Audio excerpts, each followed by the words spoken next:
a day. Eddie Evergreen adjusted the backpack on his shoulders and checked the compass again. Its needle spun wildly for a moment before settling, pointing directly into the heart of a dense pine forest. He glanced at Harper Lane, who walked beside him, her eyes fixed on the tablet in her hands. She had her usual look of intense focus, her blonde hair catching the filtered sunlight that managed to pierce the thick canopy above. Eddie wore his favorite red t-shirt and khaki shorts, ready for whatever adventure lay ahead. Harper, in her cream shirt and red skirt, seemed just as prepared, though her weapon of choice was technology.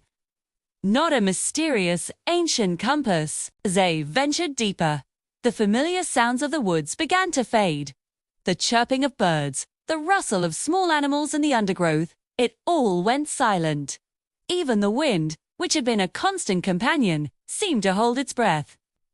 The tall pines stood like silent sentinels, their needles casting long, dancing shadows on the forest floor. Suddenly, the soft, golden light emanating from Eddie's compass dimmed, flickering like a dying candle. Then, just as quickly, it pulsed back to life with a steady, gentle glow. At that exact moment, a whisper drifted through the trees. It was faint, almost imperceptible, but it was there. Eddie stopped dead in his tracks, his heart pounding. The sound was impossible, yet undeniable. It had whispered his name. He spun around, searching the shadowed trunks and the spaces between them. Nothing. Just the vast, silent expanse of the forest. Harper lowered her tablet, her big round glasses slipping down her nose. "Did you hear that?" she murmured, her voice barely a breath. Before Eddie could answer, another whisper followed, this one clearer, more distinct. It seemed to come from a different direction entirely, echoing through the grove as if the trees themselves were speaking.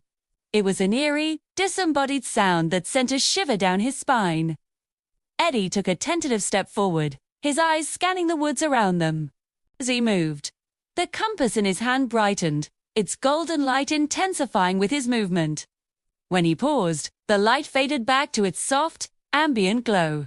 An idea sparked in his mind. He took another step, and another. The light grew stronger. He motioned for Harper to follow.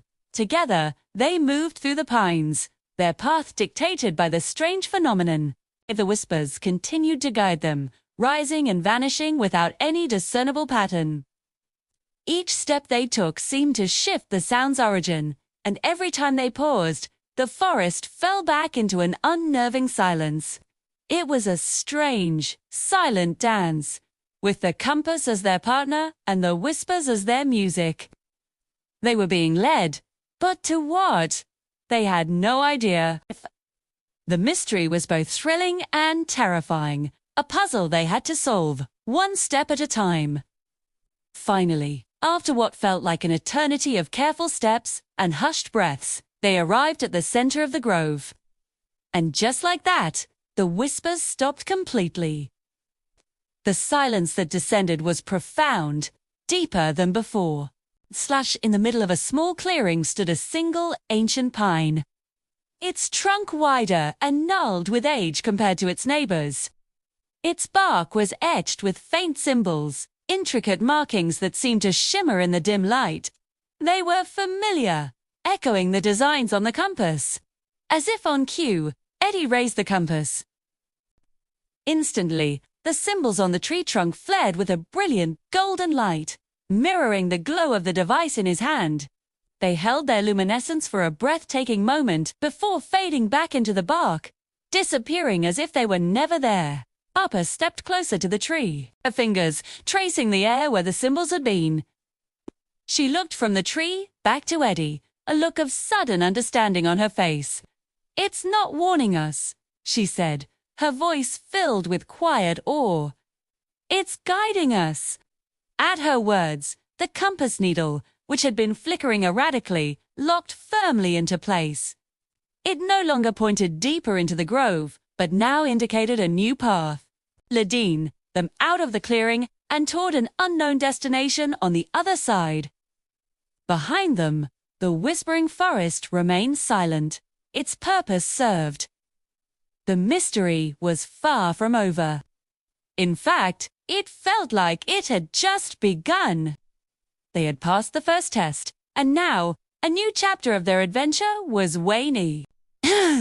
With a shared look of determination, they turned and followed the compass, ready for whatever lay ahead. Thanks for watching.